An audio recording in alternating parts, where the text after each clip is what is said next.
Hey girl, Marissa here. You are listening to the Codependent Dummy podcast. As a young woman, you have been raised, reinforced, and rewarded for putting the needs of others above your own. Now, in your 20s, you're finding yourself exhausted, exasperated, and enveloped in shit relationships, especially the one you have with yourself.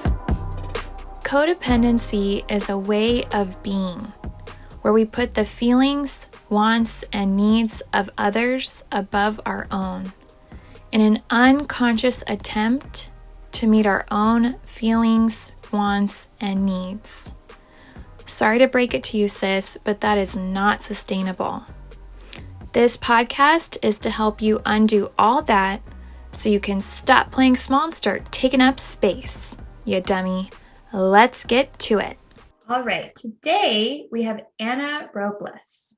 She is a coach helping entrepreneurs, career-minded individuals design and create the life they dream of and the desired, I'm going to start. See, here we go. This is how we do it. All right, today we have Ana Robles. She is a coach helping entrepreneurs, career-minded individuals design and create the life they dream of and desired in business. Oh, yeah.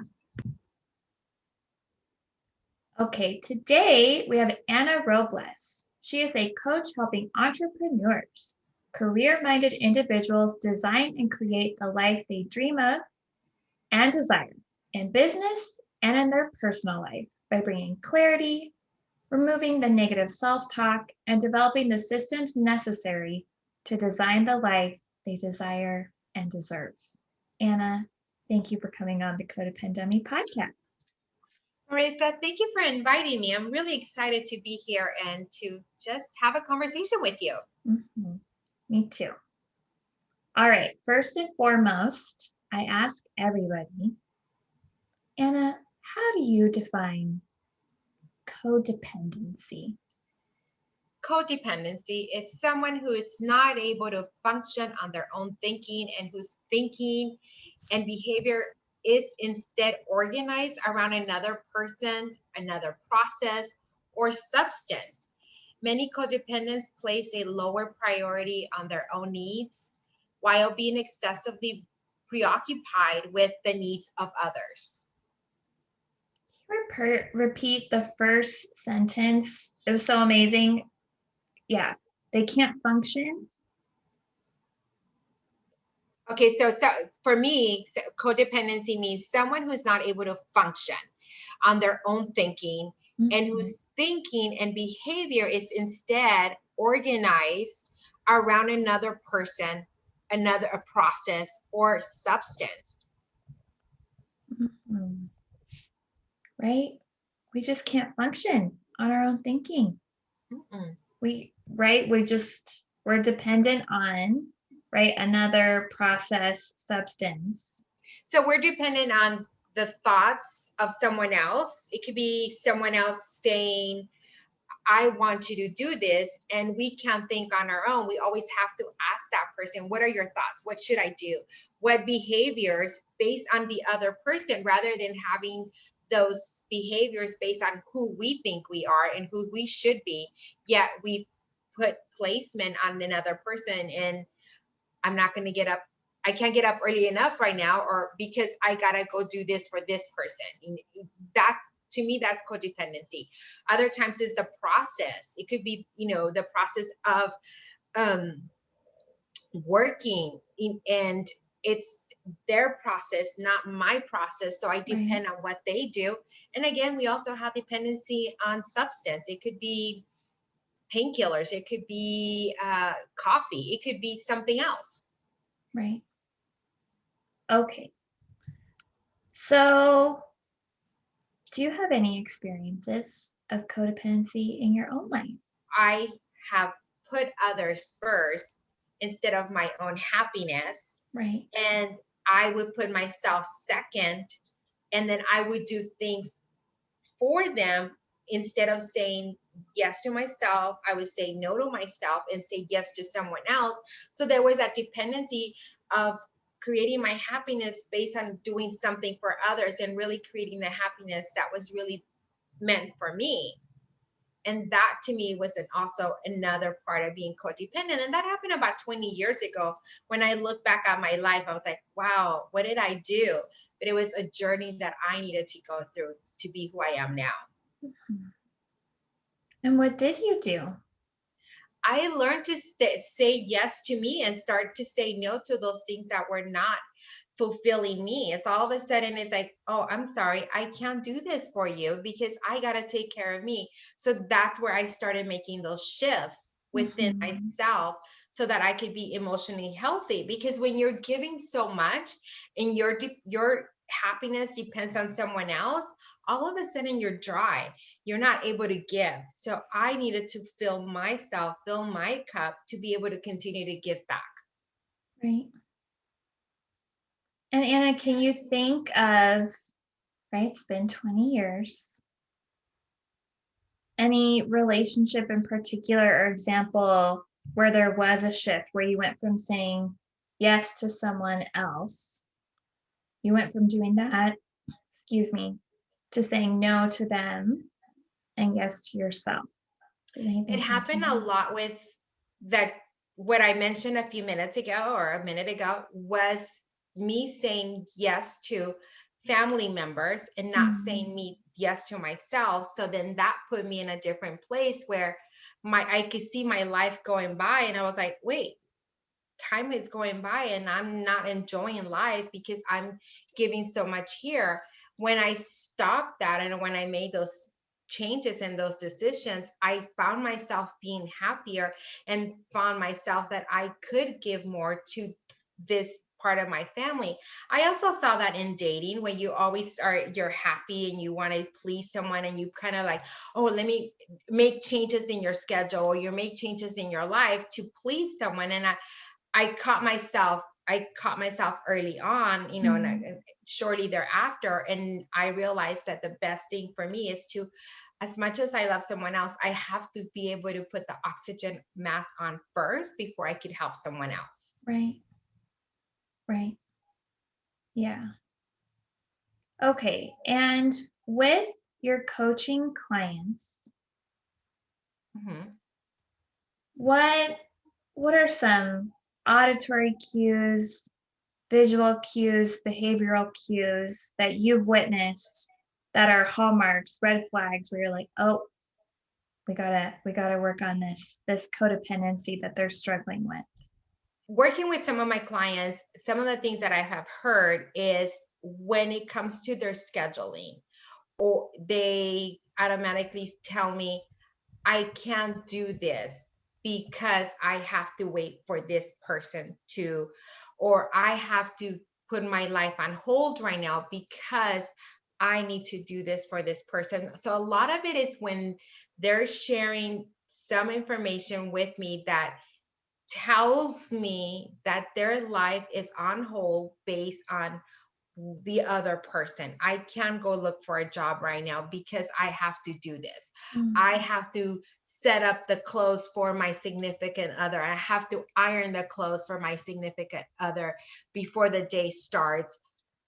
I can't get up early because I have to do this for my significant other or for my business partner. So it's a lot of I can't. And they're always putting it on someone else because I have to do this for someone. So they're so dependent on moving forward based on what the other person is doing. So it's reframing them. Right. So scheduling.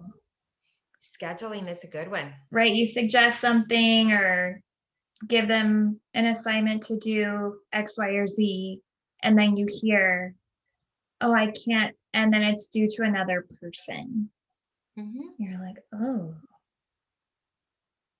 do you have to put the clothing out? Like, I don't know. You just made me think of my grandma and an aunt, and it was like every day, like that's what they did first thing in the morning. So you hear that, and that's your cue that potentially this is something we're going to have to work through if they want to change. Absolutely. And that is a big one.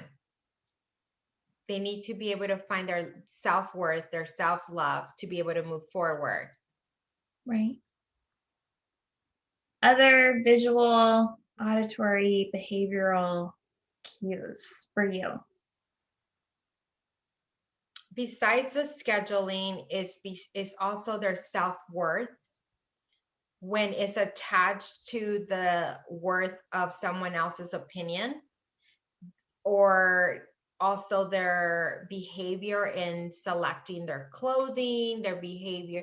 There's many different behaviors that come across as conversations, but it's always the pleasing of someone else rather than doing for themselves. So pleasing is another one. When I hear words that lead to, they're pleasing someone else and not pleasing themselves. When their self-love is attached to the love that they're looking for in someone else. Right. Scheduling, pleasing, self-love. Worthiness. Say more on that. So worthiness is, I'm not worthy of earning this type of money, and it's because of this person's belief in me, or this situation at work, or in their business. So it's that dependency that you could only do so much based on who you are, and not allowing yourself to unblock your beliefs off of that. And they potentially came to those beliefs due to other people in their past. Yes. Suggesting that they weren't worthy, or were less worthy, or not as worthy as someone else. And they're just re-experiencing that in their profession. I feel like it's always a cycle. If you don't you could remove part of it, yet it might show up in life again until you get that lesson you're supposed to get and move forward. So it's about finding that significant experience in your life for us to work through it, and then apply that for the rest of your life, so that you let go of those things that don't serve you. Right. Yeah, I know it was like whack-a-mole with my codependency, right? I dumped the alcoholic and I was single. Damn it. Like I did the good thing. And then I was super codependent at work and just trying to please everybody. And I got out of a toxic relationship, and I was a toxic work environment. And so I quit that job. And then I found a sober alcoholic, same thing. But again, I love this. Like, if we don't identify the significant event, we're just, that quote, wherever you go, there you are. Wherever I went, there my codependency was. It would follow you. So it's really important for me to find that initial event in life and work through that with my clients. Right. It's about peeling that layer. Right. Okay, I believe we're going to circle back to how you peel the layer. So I'm going to put a pin. Okay. And with your bio, I did want to apply what you do to combating, or how codependency could sabotage your goals with your clients. So let me read this out. Based off how you help them, how do you sense codependency can block clarity, worsen negative self-talk, lead us to design the life others desire for us instead of the one we want for ourselves? So when we are being codependent on someone else's dreams, someone else's goals, someone else's desires, we're so focused on what that person wants and needs that we're giving so much to that other to that person or to that situation, to that process or the substance, because we want to please them. So what happens internally is we are not filling our cup. And when you're not filling your cup, it's almost, I feel like you're so empty that you are not okay, so I've been there. We are not open to allow the creativity, allow the growth, for the abundance to flow into our life, because we're so closed off. Yet when you start to let go of allowing yourself to to be the adult, or to be in charge, or to be in control of your life, then it's almost like you're opening up the floodgates, and then the creativity starts to come into your life. Wow. At the same time, you brought up the self-talk and then the negative. So when we're not happy, what do? We go into internally and we start beating ourselves up. Is that negative, that unconscious mind telling us, well, you're not good enough for this, and why did you make that decision? And all of this negativity comes from the fact that we are not happy with ourselves, because we're making someone else the priority, because we're so dependent on that person, whether it's the alcohol, whether it's the coffee, whether it's the work environment, whether it's a family member or a significant other.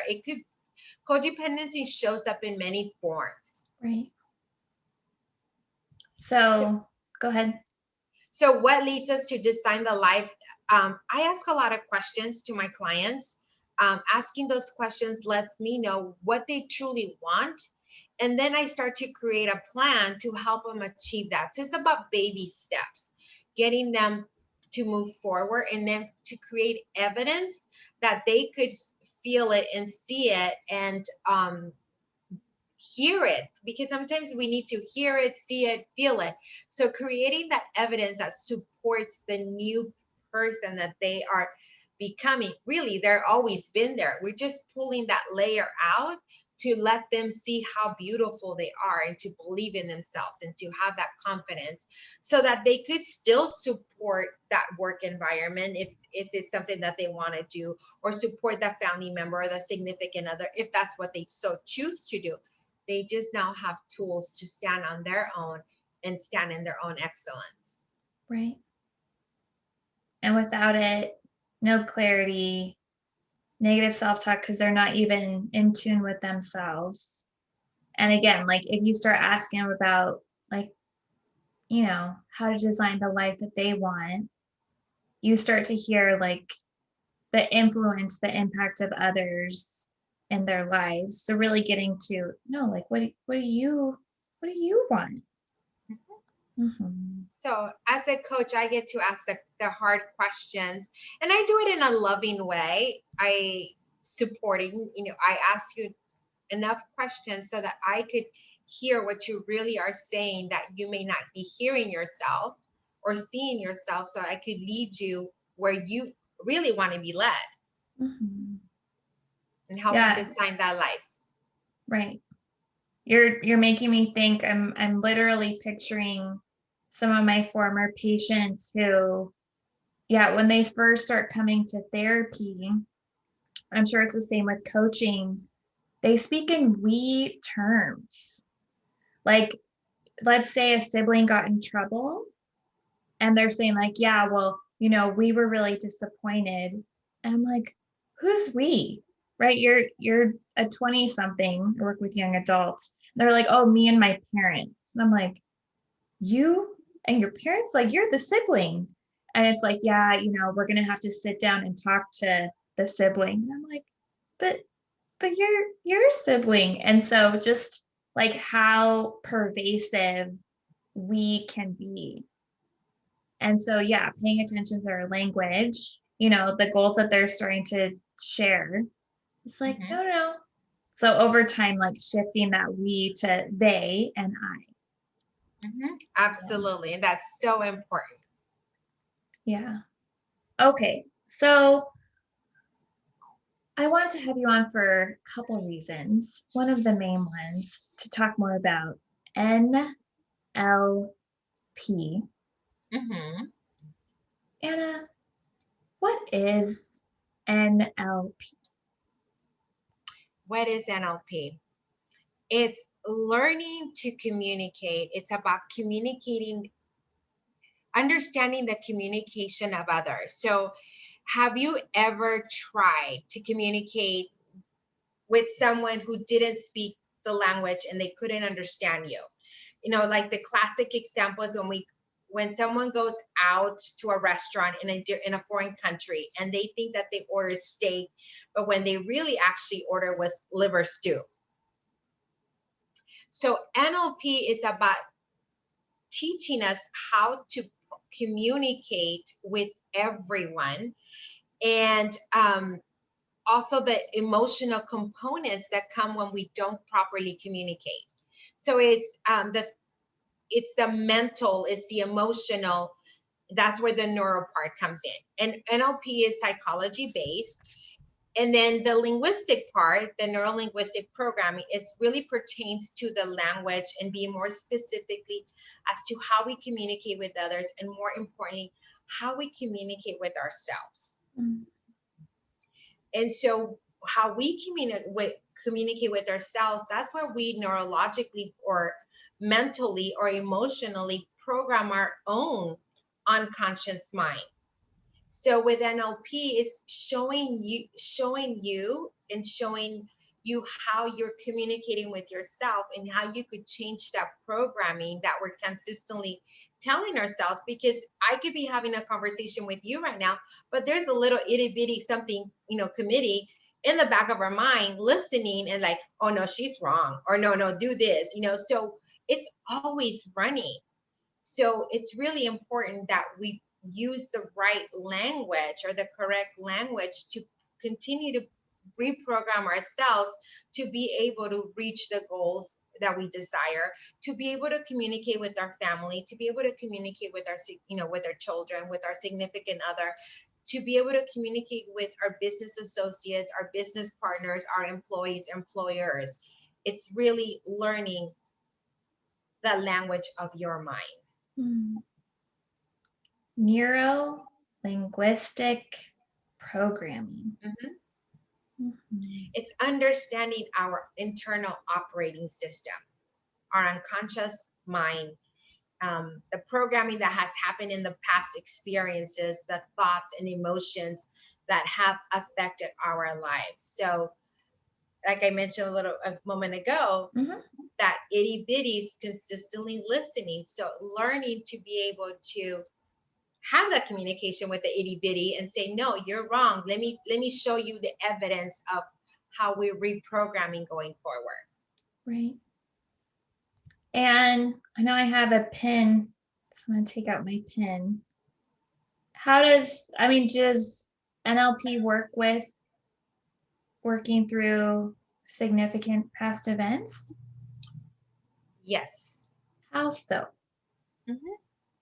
Well, it's when I'm working with clients, we figure out when they created that limiting decision or when they created a limiting belief, that was a significant event in their past. So being able to tap to their unconscious mind and figuring out when that event occurred, and being able to take the positive out of it, because we end up programming like the fear, we end up programming the anger or the sadness that was attached to that event. If we could reprogram it based on that moment in time, we could reprogram any other event going forward. So it's really important as a practitioner to ask the questions to get us to understand when that event first occurred in your life or our life or the client's life. Right. So as you're speaking, one belief that I know I committed to and acted out over and over again in my 20s was this rule: I will be uncomfortable, so you will be comfortable. And I think unconsciously my hope was, so maybe I'll eventually be comfortable too. But with NLP, it would be looking at that belief, the consequences of that belief, which were a lot of poor boundaries with a lot of people, and then really trying to bring me back to an experience, a significant event. Like, Marissa, when did you come to that conclusion that you had to be uncomfortable for everyone else to be comfortable? Mhm. So then potentially moving forward, right? Reprogramming so I wouldn't have to do that again. Absolutely. Damn. So, mhm. Go ahead. And then we get to test it. So like if in the future you have a similar experience, what would you do? So we also work not just on what just happened, what is going to be in the future. How are you going to handle that situation going forward? So first understanding when this belief was created, it could have been, for all you know, is something someone said to you, and all of a sudden you program that in yourself, that event. It could have been something when you were only 2 years old. We could tap into that significant event that far. Wow. And so I like this, right? Rehearsing or preparing if and when it happens again. What are you gonna, what's different? How do you unlearn, reprogram a different belief? So it's all part of that process of figuring out what that event is, and then getting the learnings from that event, what the positive learnings are, and then teaching you how to apply them at every event that happened since then. So we are adding layers and layers, and then how are you going to handle it moving forward? So first we want to find the first event, take the positives, apply them to any event that has happened since then. So it's all about our mind creating this new life, new evidence based on what you learned from that event. Got it. Yeah. So again, as you're speaking, I had this rule, this belief, and I've shared on the podcast already, but I was pursued and I will be uncomfortable, so you'll be comfortable. This older gentleman in a meditation group, a meditation circle I was attending. And it got to the point where he really like tried to kiss me. And that was when finally I was like, okay, you got to be uncomfortable, buddy. I can't keep doing this. But right, that event. And then, yeah, other times, especially with men, where I would really basically get into a corner. And then that's when I would finally draw my boundary. So with NLP, starting with the belief, all these events that I can tie to that, working through them, and then rehearsing what am I going to do different moving forward with all this awareness that it brings. Absolutely. Wow. It's powerful. It's very powerful. It's life-changing. And right, I mean, I'm already sensing how codependents could benefit, but can you expand more? Right? Implementing NLP with codependency, how can it really empower someone? So with NLP, there's so many different tools. I mean, I just talked to you about one. There's so many other tools in NLP at the practitioner level. So when someone is going through codependency, is empowering them through different tools.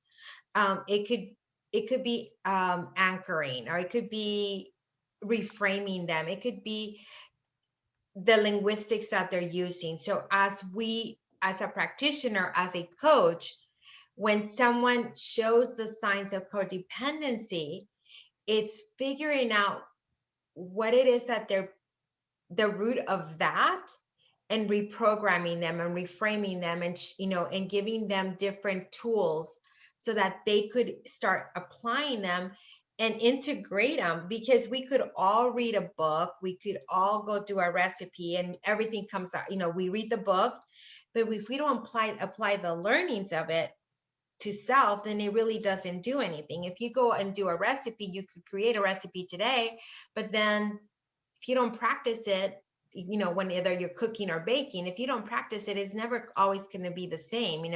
The more you do it, the better it gets. So the same thing with the NLP tools, with someone that is experiencing codependency or any other issues, is about applying it to self so that it doesn't show up again. Or if there's another lesson that you need to learn, because this might have just loosened something up, and now there's something else that we got to deal with, it'll be easier to deal with the other situation. But it's really about allowing each person to step into their own excellence, so that they could be the best that they could be, so that they could be that creative person, so that they could love themselves. Because once my clients start loving themselves and their creativity starts to flow, is where the success starts to show up, because now they're showing up from a different place.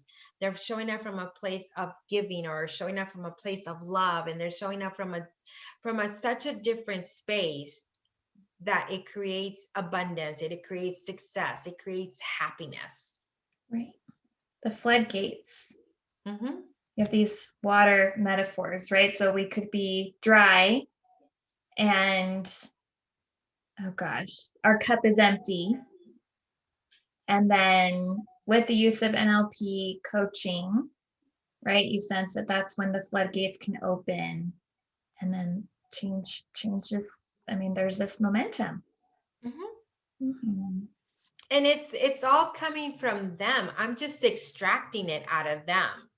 So it's just using the linguistics, and they're like, and they have their own aha moments, or they're like, I can't wait to talk to you. I want to share with you what I came up with, because of the release of everything else. Those floodgates just open up. If you hear and see the hallmarks of codependency with your coaching clients, how do you avoid them being codependent with you?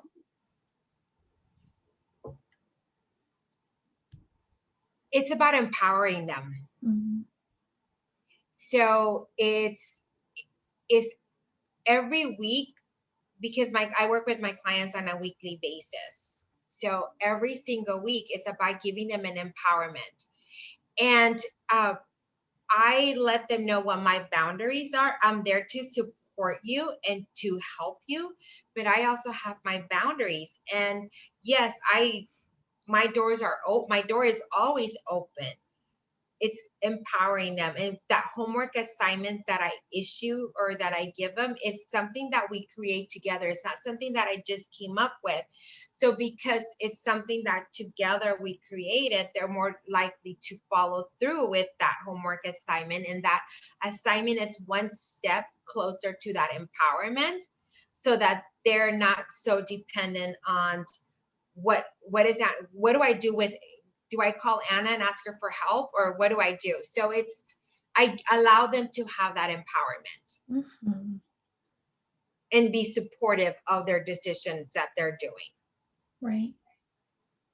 And you even referenced earlier, you're just, I forget what metaphor you used, but you're just the teacher. Like, you're not doing the homework. You don't want credit for doing the homework. Like, you're pulling it out of them. I think that's what you said. Yes, I pull out their excellence. I help them. It's like the shell, like with the pearls.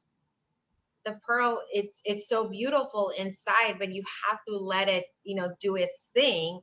But you also have to be able to pry it open very carefully, so that it comes out and it's this beautiful pearl that we could add to a necklace or a ring or earring. It's the same thing with a human being. It's being very careful and allowing them to come through and shine on their own. Right. Boundaries, empowerment. Okay. So we've talked about the significant event tool reframing, anchoring, linguistics. You're like, NLP has a lot of tools. Is there one in particular you can share with us that myself and the listeners can start doing to combat a codependent behavior? I want to say that the most important thing, that whenever there is a situation that you're confronted with and you know that you always depend on someone, something, or other, ask yourself the first question: how does this serve me? If the answer, it doesn't serve me, then ask yourself, what do I need to do to put myself first? I understand that when we put ourselves first, there's that connotation of you're being selfish, or you're being, there's a negativity about it. You're not being selfish. When you are able to take care of you, then you could take care of others. And we know this intellectually, but emotionally, we do not act like we know that. We're just like, no, I can run off a dry cup. The floodgates are magically going to open somehow, even though I'm like a desert internally. Something's going to happen. And you're like, no, but no. So ask yourself, am I saying yes to me, or am I saying no to me? Mm-hmm. And if you're saying no, then you need to change something to be able to say yes to yourself. Right. Okay, so applying it to this example that you know, it just keeps coming to mind as we're talking about NLP. With this older gentleman, yeah, like he was like, oh, like, do you want to get dinner before the meditation? Or, oh, there's this other cool meditation this evening. Do you want to go together? And I was like, okay, even though internally I was like, oh, this is weird. But right, if I was being honest at the time, 22 years old, I just graduated. Most of my friends had left. And I was trying not to drink and party as much. So look at me going in meditation circles, being all mature. So like, how did this serve me spending time and saying yes to him, right? I wasn't as lonely. I thought I was creating a community, and I didn't have to go ahead. The question you have to ask yourself, because you didn't feel comfortable, there was already something that you just felt, this doesn't seem right. So instead of asking yourself, how is this serving me? It's like, how is this making me feel? Mm-hmm. And listening to that voice, there's something that's making me feel uncomfortable. So yes, maybe I'm creating a community. I'm not so lonely. I'm building something. Yet something, that instinct inside of you was already telling you something is not right. So it's listening to that part, that is that feeling, or that you just know, you just feel something that it doesn't seem right. And that's when you got to ask yourself, if does this really, is this a feeling that I really want to feel? And if it's no, because it doesn't feel comfortable, then you're saying no to that and saying yes to you, and saying, you know what?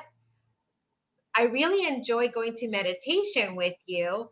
However, I have other things to do. Can you just find the right wording to let that person, that they're probably invading your space, mm-hmm. and you're not comfortable with it. Nope. Right. What do I need to do to put myself first? I'll see you at the meditation circle. Mm-hmm. Yeah. Period. Yep. I'm 22. Yep. You're 50 years older than me. It's weird. Viejo. Okay. So asking ourselves if we're doing something that we sense is codependent, just, being honest. How does this serve me? Then what do I need to do to put myself first. And how does it feel? Right. It's really important, that feeling. Because our bodies, they don't lie. And yeah, despite saying yes and all the rationalizing I did, like, oh, he's just being nice, he's being thoughtful, he's married, he has grandkids my age, blah, blah, blah, blah, blah. Like internally, yeah, my body was like, no. Mm-hmm.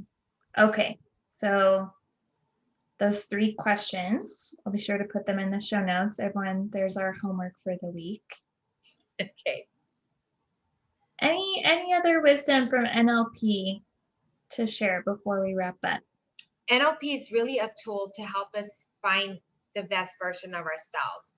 And sometimes it's that little internal voice that's going to prevent us from moving forward. So it's an opportunity for us to be able to say yes, to move forward and apply this new way of communicating. Because once you learn the tools of NLP, the terms of really communicating with others, you'll be surprised what you really hear in a conversation. Mm. And when you hear really what they're trying to tell you, you could impact so many more people in such a positive way that if we could impact one person at a time, it would impact our community and we could have a different world. And I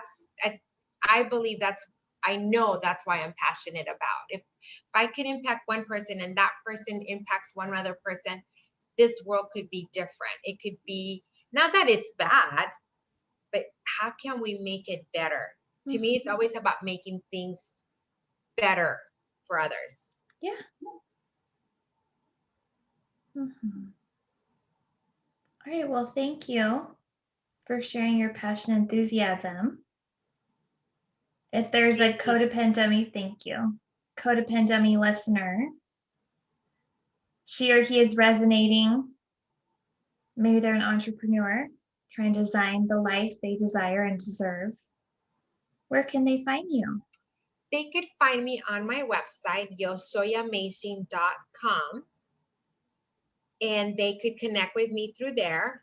There is different links that they could click on and it will take them directly either to my calendar or to email me or call me just by going on my website. Awesome. And for the national and international listeners who maybe haven't learned Spanish yet, what does yo soy amazing mean?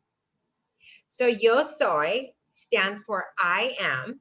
Mm-hmm. I believe that I am are the 2 most powerful words a human being could say to themselves. I am smart. I am beautiful. I am confident. And that's the God within us. So when I came up with the name of the company, it's what can I offer you? And my favorite word has always been amazing. I just love saying amazing all the time to everyone because I believe everyone is amazing. So how can I gift you that? So I realized, well, since I am Mexican and I speak Spanish, if I say yo soy, you're really saying I am. And then I just added my American side, amazing. So you're Spanglish. My Spanglish. So yo soy amazing. You're telling yourself, I am amazing. Mm-hmm. Thank you for adding that. Yo soy amazing. Okay, well, we'll be sure to put show notes or your links in the show notes. Thank you. I'm sure everyone, you can read more about NLP on Anna's website. And yeah, thank you so much for coming. Thank you, Marissa. Hey girl, it's Marissa again. I'm not like a regular podcaster, I'm a cool podcaster, right? Thank you for listening and staying till the end. You can find me on Instagram at Therapy with Marissa. Email me, marissa@codependummy.com. Check out codependummy.com for more information on the show. And baby girl, a subscribe, rating, and review would be much appreciated. Till next time, I want you to remember, if you are feeling unseen, I see you. If you are feeling unheard, I hear you. And if you think that you don't matter, know that you matter to me. I want you to go out there so you can stop playing small and start taking up space, you dummy. And now, the disclaimer. Girl, this is not therapy and I am not your therapist. This podcast is designed to provide accurate and authoritative information in regards to the subject matter covered. It is given with the understanding that neither the host, publisher, or guests are rendering any legal, clinical, or other professional service. If you want or need a professional, please find one.